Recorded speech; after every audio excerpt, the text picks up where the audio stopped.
Assalamualaikum warahmatullahi wabarakatuh. Perkenalkan, nama saya Nisa Indriati, NIM G00230020 dari SGD 17. Nah, saya hari ini akan menjelaskan beberapa hal tentang tentang materi neuroendokrin, anatomi dari neuroendokrin. Nah, yang pertama aku bakal ngebahas tentang area Brodmann. Nah, apa sih itu area Brodmann? Area Brodmann ini adalah pembagian daerah pada korteks cerebri berdasarkan dari fungsinya. Nah, ini nggak bisa diperbesar ya. Nah ini di sini nomor 312 ini yang berwarna kuning tua ini adalah area sensorik primer. Nah, area sensorik primer itu dia untuk mengenali sumber, kualitas, dan kuantitas dari suhu, nyeri, dan juga raba tekan. Terus di nomor 4 ini, nah di situ adalah area motorik primer. Dia di gyrus presentralis. Dia itu untuk mengontrol gerakan volunteer wajah dan juga ekstremitas yang dia itu berkaitan dengan traktus piramidalis. Terus ada motorik sekundernya itu di nomor 6. Nah, ini. Nah, dia itu untuk mengendalikan gerakan volunteer berkaitan dengan dia traktus ekstra piramidalis. Terus di nomor 43 ini dia adalah area gustatorik. Dia untuk mengenali rasa melalui indera pengecapan. Terus di nomor 4445 ini, nah dia itu untuk area bicara motorik. Area bicara motorik. Terus dia itu untuk kontrol aspek bicara motorik kita. Terus dari area bicara sensoriknya itu di nomor 3940 sama di 22. Mana ya 22? Oh, ini 22. Nah, dia itu untuk area bicara sensoriknya untuk pengolahan, pemahaman, dan juga interpretasi bahasa baik lisan maupun tulisan. Terus di daerah 4142 ini dia untuk area auditory primer. Itu tuh untuk kemampuan menerima rangsang suara bila lesi kita itu terjadi penurunan pendengaran. Nah, area auditory sekundernya itu di nomor 22 ini. Dia untuk area interpretasi dan asosiasi pendengaran bila lesi. Bila lesi disebut afasia Wernicke. Nah, terus untuk area untuk area visual primer itu di nomor 17 di paling depan ini. Dia itu untuk kemampuan menerima rangsang cahaya. Terus auditori sekundernya itu di 18-19 ini. Nah, dia itu untuk persepsi visual kompleks seperti warna, gerak, arah objek bila lesi dapat muncul buta warna. Terus aku bakal ngebahas tentang traktus piramidalis. Nah, traktus piramidalis sendiri dia itu adalah jaras dari area motorik primer dan sekunder, area 4 dan 6 Brodmann 4 dan 6 tadi yang berjalan menuju medula spinalis. Nah, dia itu ada serabut piramidalisnya. Mungkin di gambar ini mana ya? Nah, si serabut piramidalis ini akan menyilang kolateral di bawah medula oblongata yang disebut sama descusatio piramidalis dan bakal ngelanjutin diri jadi traktus corticospinalis lateralis pada funiculus lateralis medula spinalis. Nah, sisanya itu tidak menyilang dan terdapat pada funiculus anterior medula spinalis sebagai traktus corticospinalis anterior lalu akan menyilang sebelum berakhir. Ini descusatio piramidalis yang ini. Terus si traktus piramidalis ini berasal dari sel Betz yang berjalan descendens yang kemudian akan berakhir di cornu anterior medula spinalis. Nah,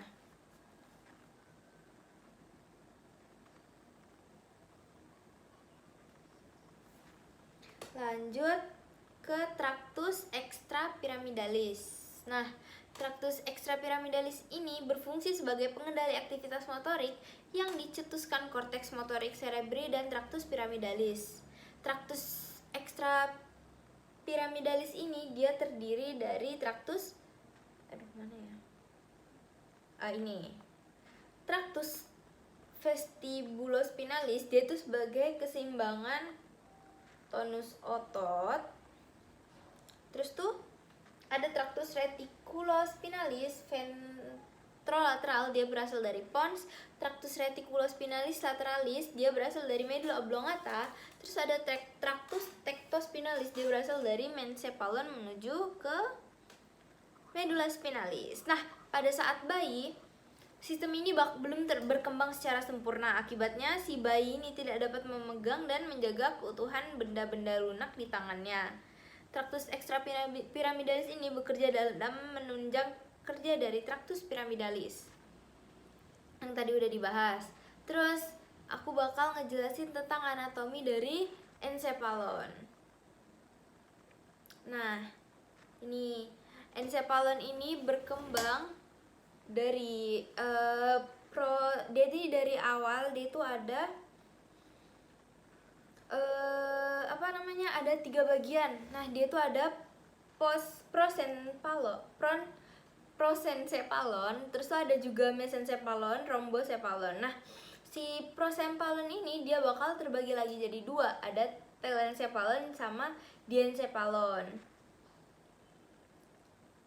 Terus tuh si mesencephalon ini bakal ngebagi, dia tuh tetap jadi mesencephalon jadi badannya. Terus tuh yang rhombocephalon itu bakal jadi metencephalon sama mielencephalon. Oke, lanjut ke anatomi dari encephalon. Nah, si encephalon ini itu di sini ada diencephalon, hipotalamusnya ada di sini. Untuk pons, medula dan yang lainnya itu ada di sini. Ini medula spinalis, ini ada cerebellum. Nah, lanjut ke anatomi dari medula spinalis. Nah, jadi si medula spinalis di struktur dia kan terbagi ada struktur eksternal sama interna. Nah, struktur eksternalnya itu ada namanya viscera mediana anterior. Ini viscera mediana anterior. Terus ada juga sulcus mediana posterior. Sulcus mediana posterior. Ini. Terus ada sulcus anterolateralis. Ada di ini. Terus dia tuh si sulcus anterolateralis ini dia tuh tempat keluarnya dari radix anterior. Terus kalau misalnya ada juga sulcus posterolateralis yang bagian sini, dia tuh untuk tempat keluarnya radix posterior. Terus setelah bahas si struktur ekstranya, kita bakal ngebahas tentang struktur interna dari medula spinalisnya. Nah, di medula spinalis ini kan ada terbagi jadi 2 substansi, ada substansi alba sama grisea. Nah, si substansi alba ini dia warnanya agak putih. Kayaknya nih. Nah, dia tuh warnanya agak putih karena isinya adalah serabut saraf yang terselubungi sama mielin. Si substansia alba ini bakal kebagi jadi 3 bagian. Ada funiculus anterior, lateral, sama posterior. Terus substansia grisea, dia ini warnanya abu-abu. Kenapa? Karena didominasi sama badan sel saraf yang di tengahnya terdapat kanalis centralis yang nantinya bakal terisi LCS sehingga ventriculus terminal. Terus aku bakal lanjut ngebahas tentang medula spinalis. Nah, pada pembesaran pada medula spinalis ini ada 2. Mana ya? Nih, ini medula spinalis. Nah, dia tuh ada namanya intumescentia cervical dan intumescentia lumbal. Dia ini ada juga 2 konus namanya medularis sama equina. Nah, si konus medularis ini ujung inferior dari medula spinalis yang membentuk kerucut. Terus cauda equina ini membentuk struktur buntut pada radis lumbalis et sacralis. Terus di medula spinalis sendiri dia terdapat plexus cervicalis. Dia dibentuk sama primarii ventral nervus cervicalis 1 sampai 6. Ada juga plexus brachialis, dia dibentuk sama nervus cervical 5, 6, 7, 8. Terus ada plexus lumbosakral. Dia ini terbagi juga jadi 3, plexus lumbal, sakral, sama coccygeus. Terus aku bakal lanjut ke sini. Nah, ke sini dia ada namanya spinothalamic anterior, dia tuh membawa rangsang raba dan tekan. Terus ada juga spinothalamic lateral, dia tuh untuk ngebawa rangsang nyeri dan suhu. Terus ada spinocerebellaris anterior dan posterior, itu untuk ngebawa rangsang keseimbangan proprioceptif. Terus ada columna dorsalis posterior, ini dia itu untuk melokasi sentuhan, getar, diskriminasi 2 titik, dan juga proprioceptif. Nah, terus ada tractus corticospinalis anterior dan lateral, dia itu untuk ngerakin otot-otot volunteer. Terus tuh ada tractus rubrospinalis, dia tuh merupakan tractus extrapyramidalis yang fungsinya untuk koordinasi gerakan otot kontralateral. Terus ada tractus tectospinalis yang merupakan tractus extrapyramidalis yang fungsinya untuk refleks pada bagian lengan, respon terhadap penglihatan, pendengaran, atau kulit. Nah, terus terakhir ada tractus extrapyramidalis yang fungsinya untuk mempertahankan rangsang nyeri dan juga suhu. Untuk mempertahankan keseimbangan dan juga koordinasi gerakan kepala dan juga mata. Terus aku bakal bahas tentang tempat keluarnya nervus kranial. Oke, di sini yang pertama itu ada tempat keluar dari nervus olfactorii. Nah, tempat keluarnya itu namanya adalah bulbus olfactorius atau derivat dari telencephalon. Terus ada tempat keluarnya nervus opticus, itu namanya chiasma opticum atau derivat dari diencephalon.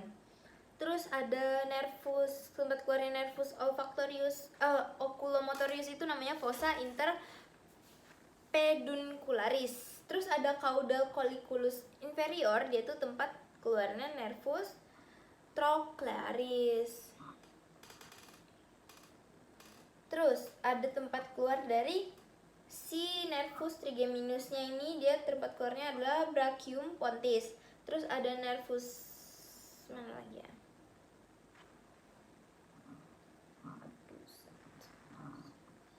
Nah, nervus abducens, dia itu nama tempat keluarnya adalah sulcus bulbopontinus.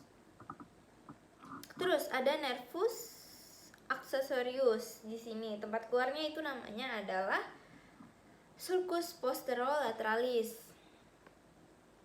Nah, lanjut ke nervus hypoglossus. Nah, ini dia tuh tempat keluarnya namanya sulcus anterolateralis.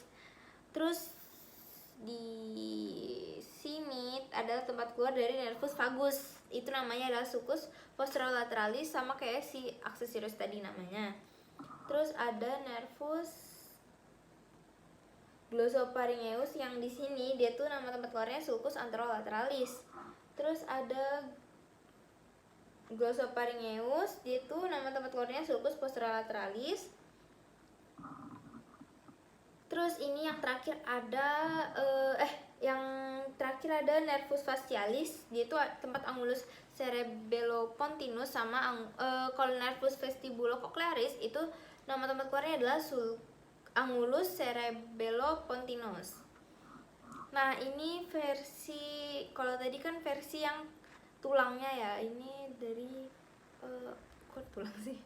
Versi dari tempat kerasnya, tempat keluar nervus kranialnya. Nah, ini yang di bagian otak. Terus aku bakal ngebahas circulus arterios willisi. Nah, di ini arterinya adalah meningia anterior, arteri meningia media, arteri meningia posterior, dan juga arteri meningia aksesoria. Nah, venanya ini ada vena venosus. Terus dia dinervasi, di anteriornya itu ada nervus ophthalmicus, medianya nervus maxillaris, posteriornya nervus vagus, dan nervus accessorius nervus cervicalis 1 sampai 2. Terus tentorium cerebellinya dinervasi sama nervus ophthalmicus. lanjut ini jalur penglihatan dari media refrakta sampai ke otak. Dia ini terdapat 3 lapisan, ada tunica fibrosa, vasculosa, sama nervosa. Nah, ini media refrakta. Nah, media refrakta ini dia ada kornea. Lapisan pertamanya namanya kornea, terus ada aqueous humor. Lapisan keduanya namanya aqueous humor, terus yang ketiga ada lensa, terus di sini bakal ada vitreous humor. Nah, lanjut ke sini jalur penglihatannya. Nah, ini dimana terjadi transformasi energi cahaya hingga menjadi energi listrik oleh kerja dari sel-sel fotoreseptor di okulus. Potensial aksi yang digenerate oleh fotoreseptor tersebut nantinya bakal diharapkan dapat mencapai area visual primer di area Brodmann nomor 17. Nah, terus aku bakal ngejelasin perjalanan jarak visualnya. Nah, dia itu pertama-tama cahaya bakal diterima sama sel fotoreseptor mulai dari yang terluar sampai ke dalam, dari sel konus sampai ke sel bipolar, lalu ke sel ganglion. Terus yang kedua, lalu kumpulan si akson ini dari sel ganglion akan tersusun sebagai serabut optik nervus 2. Nah, terus serabut si nervus 2 ini bakal ke chiasm opticum, tractus opticus, nucleus geniculatum lateralis, radio optica, terus yang terakhir bakal ke lobus occipital yang di area Brodmann nomor 17 tadi. Nah, ini otot dari penggerak bola mata. Nah, dia itu ada musculus obliquus superior, terus ada musculus rectus lateralis. Nah, ada musculus dilator pupil, penurunan, terus aktivasi musculus sphincter pupil. Dia ada juga musculus ciliaris. Nih, ini sama kayak yang tadi. Terus aku bakal ngejelasin perbedaan saraf simpatis sama parasimpatis. Nah, kalau simpatis distribusinya itu dari segmen thoracolumbar. Dia tuh kulit, kelenjar, keringat, dan juga musculus erector pili, jaringan adiposa atau polos pembuluh darah. Terus parasimpatis dia tuh segmen kraniosakral. Dia terbatas pada kepala dan organ dalam dada, perut, dan juga panggul beberapa pembuluh darah. Nah, lokasi dari preganglionik simpatis dia cornulateralis atau nucleus intermediolaterales, cornulateralis medulla spinalis, segmen medulla spinalis segmen dari T1 sampai L2 menuju ke ganglia truncus sympathicus atau ganglia prevertebralis. Nah, kalau parasimpatisnya itu nukleus saraf kranial 3, 8, 9 dan juga 10 dan substansia grisea. Terus dia panjang akson dari simpatis, dia tuh neuron preganglionik memiliki akson pendek dan juga postganglionik aksonnya panjang. Tapi kalau yang parasimpatis, dia neuron preganglioniknya memiliki akson panjang, yang postganglioniknya dia pendek. Terus neurotransmitter. Nah, simpatis ini neurotransmitternya akan ngelepasin acetylcholine, sedangkan neuropostganglioniknya ngelepasin norepinephrine. Nah, kalau parasimpatis, preganglion dan postganglioniknya itu ngelepasin si acetylcholine. Efek fisiologis dari simpatis itu fight or flight. Kalau parasimpatis itu rest and digest. Terus lanjut ke modalitas saraf dari kranial. Nah, dia ini ada yang nervus olfactorius, dia modalitasnya SFA. Nervus opticus atau nervus kedua dia SSA. Nervus oculomotorius GSE dan GFE. Nervus trochlearis dia tuh GSE. Nervus trigeminusnya SFE sama GSA. Nervus abducensnya itu GSE. Nervus facialisnya GSE, SFE, SFA sama GSA. Nervus vestibulocochlearisnya itu SSA. Nervus glossopharyngeusnya GFE, SFE, GFA, SFA dan juga GSA. Nervus vagusnya GFE, SFE, GVA, SVA sama GSA. Nervus aksesorisnya SFE. Nervus hypoglossusnya itu GSE. Nah, ini daftar pustaka. Terus sekian dari saya, mohon maaf jika banyak salah kata. Wassalamualaikum warahmatullahi wabarakatuh.